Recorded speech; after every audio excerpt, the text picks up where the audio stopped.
సిద్దిపేట జిల్లా కొండపాక మండల కేంద్రంలోని శ్రీ కళ్యాణ వెంకటేశ్వర స్వామి ఆలయంలో వైకుంఠ ఉత్తరద్వార దర్శనం కన్నుల పండుగ కొనసాగింది. స్వామివారిని దర్శించుకోవడానికి ఉదయం నుండే భక్తులు పోటెత్తారని ఆనంద నిలయ చారిటబుల్ ట్రస్ట్ సభ్యులు వెంకటేశన్ తెలిపారు. భక్తుల రద్దీని దృష్టిలో ఉంచుకుని ప్రత్యేక ఏర్పాట్లు చేశామన్నారు. ఆలయానికి వచ్చిన భక్తులకు స్వామివారి దర్శనం అనంతరం తీర్థ ప్రసాదాలు అందజేశారు. కొండపాక చుట్టుపక్కల ప్రాంతాలు, దూర ప్రాంతాల నుండి వచ్చిన భక్తులు కళ్యాణ వెంకటేశ్వర స్వామిని దర్శించుకున్నారు. ఓం నమో వెంకటేశాయ. వెంకటాది సమస్థానం బ్రహ్మాండే నాస్తి కించన వెంకటేశ సమోదేవో నభూతో నభవిష్యతి.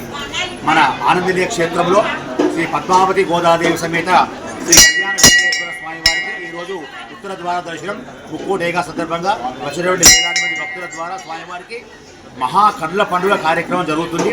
అదేవిధంగా స్వామివారి యొక్క అనుగ్రహంతో మా వాళ్ళకు అందరికీ కూడా అనేక శుభ ఆశీస్సులు, శుభ మంగళాశాసనం. వైకుంఠ ఏకాదశి సందర్భంగా ఆనంద చారిటబుల్ ట్రస్ట్ ఆధ్వర్యంలోని ఆనంద నిలయంలో శ్రీ కళ్యాణ వెంకటేశ్వర స్వామి దేవాలయంలో స్వామివారి దర్శనానికి ప్రత్యేకమైనటువంటి ఏర్పాట్లు చేయడం జరిగింది.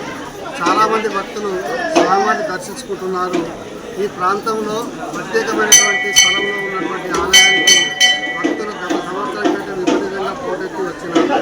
తర్వాత ఇక్కడ శక్తిపీఠాలు ఉన్నందున ఈ సంవత్సరం ఇంకా కూడా చాలామంది భక్తులు వస్తున్నారు. వారికి కావాల్సినటువంటి వసతులన్నీ కూడా మా ట్రస్ట్ తరఫున ఏర్పాటు చేయడం జరిగింది. మా చైర్మన్ శ్రీ రమణాచారి గారు ప్రత్యేకమైనటువంటి శ్రద్ధ తీసుకొని దీనికి ఏర్పాట్లు చేయించడం జరిగింది. తర్వాత భక్తులకు కూర్చోవడానికి వసతి, తర్వాత త్రాగునీరు, ప్రసాదం కూడా మేము ఏర్పాటు చేయడం జరిగింది. చాలామంది సంతోషంగా వస్తూ స్వామివారి దర్శనాన్ని చేసుకోవడం జరుగుతుంది. అందరూ కూడా సుఖ సంతోషాలతో ఉండాలని భగవంతుని ప్రార్థిస్తున్నాం.